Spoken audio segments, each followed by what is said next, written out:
3 days of national mourning declared in Spain after a terror attack in the heart of Barcelona. A van plowing into a crowded tourist area, killing at least 13 people. More than 100 others wounded, some of them seriously.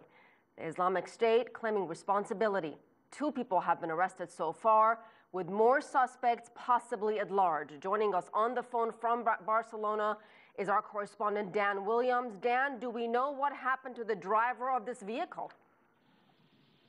Well, that is still being very much the hot topic of discussion here. I'm standing just around 100 yards from the Plaza Catalunya, which is now being sealed off by police.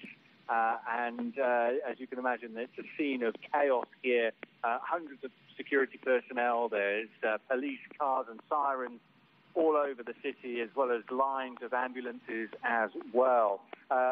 There's so many different moving parts here, a number of conflicting reports. What we do know, as you say, 13 people have died from this attack. That figure, though, may rise.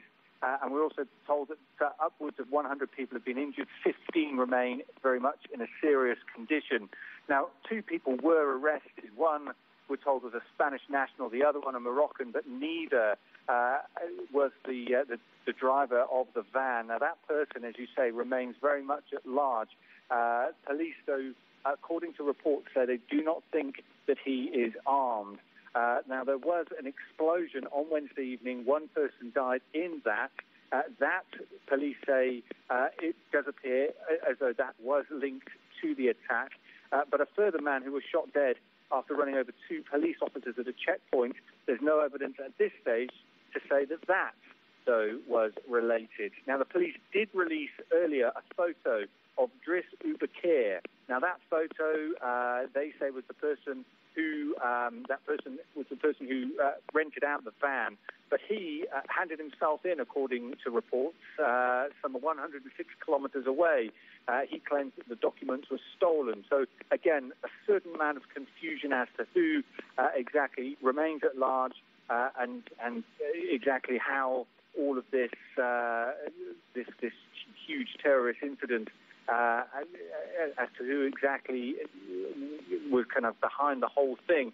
What is clear is that Barcelona has suffered a devastating attack. This is a city in complete shock. The eyewitnesses talk about the chaos of this van deliberately targeting people in one of the key hotspots in the city, right at the height of the tourist season. Certainly over the next few hours, we hope to have further clarification as to the identity of this person who remains at large. Dan, I know you got to Barcelona a few hours ago. What is the general mood? What was it like at the airport? Did you notice stepped-up security?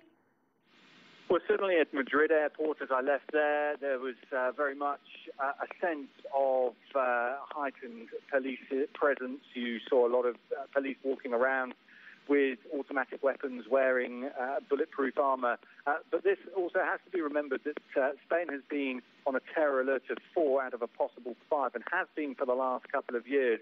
So you often see a much higher police presence here in Spain than I certainly have done when I was certainly in London last week. It's been a very high police presence over the course of the last couple of years outside key tourist hotspots.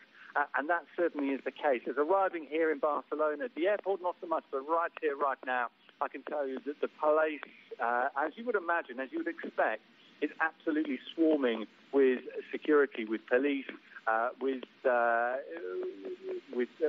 police with weapons, police with guns.